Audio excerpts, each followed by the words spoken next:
నమస్తే, welcome to whistle. నేను మీ స్వాతి.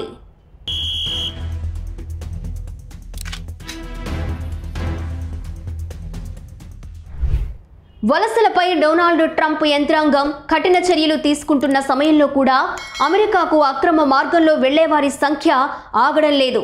అలా డంకీ మార్గంలో తమ దేశంలోకి ప్రవేశించారనే ఆరోపణలతో 54 మంది భారతీయులను అగ్రదేశం వెనక్కి పంపింది.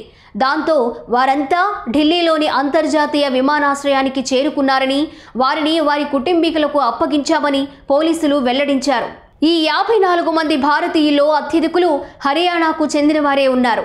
కర్నాల్, ఖైతాల్, అంబాలా, యమునానగర్, కురుక్షేత్ర, జింద్, సోనీపత్ నుంచి డంకీ రూట్లో అమెరికా వెళ్లినట్లు పోలీసులు తెలిపారు. అయితే ప్రస్తుతానికి వారిని పంపించిన ఏజెంట్లపై మాత్రం ఎలాంటి ఫిర్యాదు అందలేదు. అక్రమ మార్గంలో విదేశాలకు వెళ్లొద్దని, దానివల్ల కొత్త సమస్యలు కొని తెచ్చుకోవద్దని పోలీసులు సూచించారు. విదేశాలకు అక్రమంగా వెళ్లేందుకు అనుసరించే మార్గాన్నే డంకీ రూట్గా వ్యవహరిస్తుంటారు.